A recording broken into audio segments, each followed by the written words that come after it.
President Trump has reversed an Obama-era policy that banned the transfer of some surplus military equipment to police departments in the wake of the 2014 killing of 18-year-old Michael Brown in Ferguson. Demonstrators clashed with heavily armed police officers in the streets there. There was a national debate about a program that allowed armored vehicles, grenade launchers, and high-powered weapons to be transferred to local police departments. Then President Obama issued a partial ban in 2015.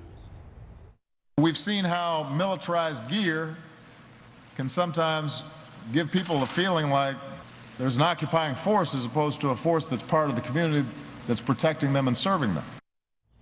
Yesterday, Attorney General Jeff Sessions spoke to a room full of cheering officers at the Fraternal Order of Police Convention. He said the military gear is needed and that President Trump's executive order would send a strong message that violence and lawlessness would now not be allowed to become a new normal. He is rescinding restrictions from the prior administration that limited your agency's ability to get equipment through federal programs, including life-saving gear.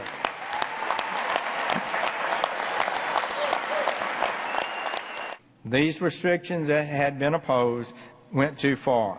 We will not put superficial concerns above public safety. We will do our best to get you what you need. All right, joining us now, Jonathan Thompson, Executive Director and CEO of the National Sheriff's Association, which has been lobbying hard for this. Of course, our panel is still here. Why? Why lobbying hard for this? Well, you know, I think there's a couple of things to remember. One, we have to deal in reality, and the reality is that any given day, equipment like this is used. Let's look no further than Harvey down along the Texas Gulf Coast. You've got 5 feet of water. You've got armored vehicles that can only get through that 5 feet of water. You've got San Bernardino. Let's talk about that. Let's talk about the Orange County or Orlando, Florida Pulse nightclub shooting. It was that type of equipment that helped break through the walls and get to people and save lives. That's what this is about. It's about saving lives. There are three... Armored vehicles is one thing, grenade launchers is another. Yeah, but let's put it in perspective, right? The perspective is that we're not talking about something to launch a grenade. Illegal equipment, not able to be purchased or secured by law enforcement. Grenades, we're talking about tear gas, we're talking about smoke gas. That's it, period. But the issue we saw there was in terms of what took place, not just in Ferguson, other places as well, is when you're talking about dealing with protests and what it looks like, the perception to folks. And what's interesting is I didn't see that in Charlottesville. I didn't see that in other places as well. And this is not just civil rights organizations. Libertarians are also very much against this. There was bipartisan support in Congress. Well, that's not quite correct. There were a couple of Republicans, a handful at most. But here's what you didn't see in Charlotte. You didn't see the stand-back defense by the law enforcement that was a block away. You didn't see it because it wasn't there. Secondly, we have to keep the focus on reality, not perception. People want to say, well, I perceive that equipment to be harmful. Well, in San Bernardino, it was harmful. How many people were brutally murdered? In Orange County, at the Pulse, how many people were brutally murdered? Let's take a different perspective. Let's look at the 10-foot snowdrifts in North Dakota. Let's look at the swamps in Louisiana. We're going to see people be rescued by this equipment and protected by this equipment. One of the most important things that we find across the country is that people are still believing in one cornerstone of our country. That's called the rule of law. And we have to cornerstone that. We have to protect that rule of law. Well, it's a little hard to talk about the rule of law when you see the president pardon a sheriff who racially profiled against Americans. It seems that the rule of law only applies to citizens. It's a little hard for me to hear the rule of law when I look at cops in Chicago who lie, who erased evidence in the Quan McDonald case. And so the rule of law really should be a two-way street. Unfortunately for my community, it's a one-way street. Well, and that's an incredibly important and astute observation. Let's look at Chicago for a second. Last year, 762 murders. 762 murders. People are dying, and yet we're focused on what? We're focused on the people that should have the equipment to protect those communities. They want to protect those communities, and we're ready to do it. Nah, we do. Well, first of all, I spent 6 years living in Chicago, and I can tell you what we saw. The cops in Chicago, after Laquan McDonald got ticked off and had a slowdown because they felt they were being challenged as a result, and too many of the cops there don't speak up. When Dante Servant shot and killed Rakia Boyd, those same cops ran for cover and protected him as opposed to calling him out. So I'm just saying, wait a minute, as somebody again who lived there, worked there, covered there, talked to me and those police officers, that's not always the case there in Chicago. I'm just saying. Not every cop is perfect. Oh, Jesus. You're right. Right, but no cop is perfect. But I need the cops who don't like the ones who not perfect to say something. Absolutely, and they do need to stand up. We have said this. When are they going to do it? When I'll tell you when they're going to do it is when they can be counted on to be supported when they do right, and when they do wrong, they're held accountable. Well, when are they going to be held accountable? That's the point. They're not doing it. That's the point. And let me just say, you're saying you want to be factual. Let's also be factual about what these are used for.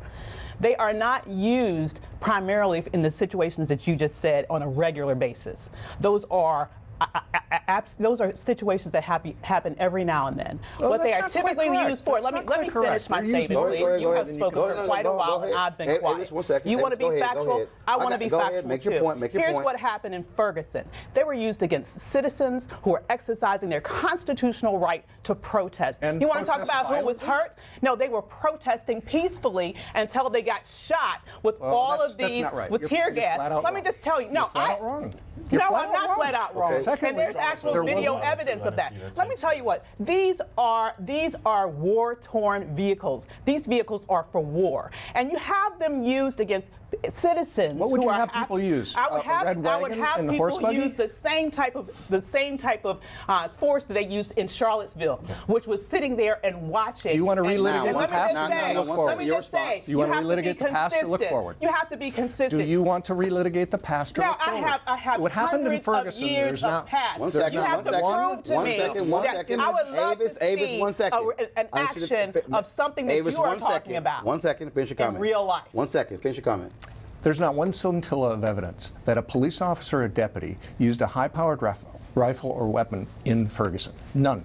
Oh, really? So how did people get injured there so severely by everything that was happening there? And is it okay to use tear gas against citizens who are peacefully protesting? Well, is that okay for you? What's okay? Is that okay? Here's what's okay. Yes or no? Is that okay? 1 second. When Go ahead, then Brandon. Breaking windows, and when they're setting fire to their own community. You are talking days into the situation after it had escalated. From the very beginning, you started like that. 1 second, Brandon. Situations instead of de-escalating situations. Brandon. You learn 1 second, Avis, hold on, Brandon. Just to your point about the violence in Ferguson, you mentioned earlier that not all police are great or bad apples. Yeah, there are some that may have caused some violence, but to brand the whole, scenario as being violent, I think is just disingenuous. How is it disingenuous? Because I don't think it was everyone. But first of all, I don't know of a single incident in Ferguson that an officer started the riot. But again, to the bit larger point, I just want to push back again. Brandon, go ahead. Brandon, go ahead.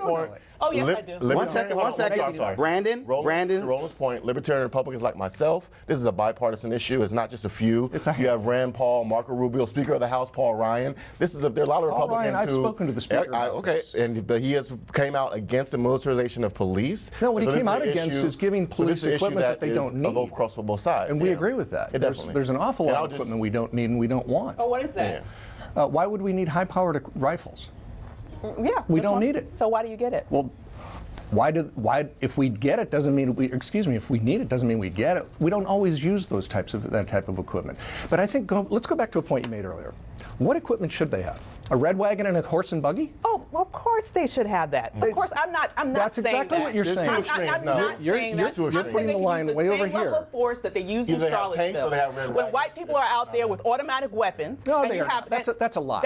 What? It is a lie. Did you look at what happened in Charlottesville? You did not see those people out there with automatic weapons? They didn't have automatic weapons. I'm not talking about the police. I'm talking about the protesters. They didn't the have white weapons. Supremacists were out there with automatic weapons. You're wrong. Please pull up a video. Please do. Please pull up a video. It may have been because you may not have looked. You did not look. Did you not see them? You're factually wrong. Get into the weeds. You're wrong. Oh, what did they have? What were they carrying? They would have been carrying semi-automatic pistols.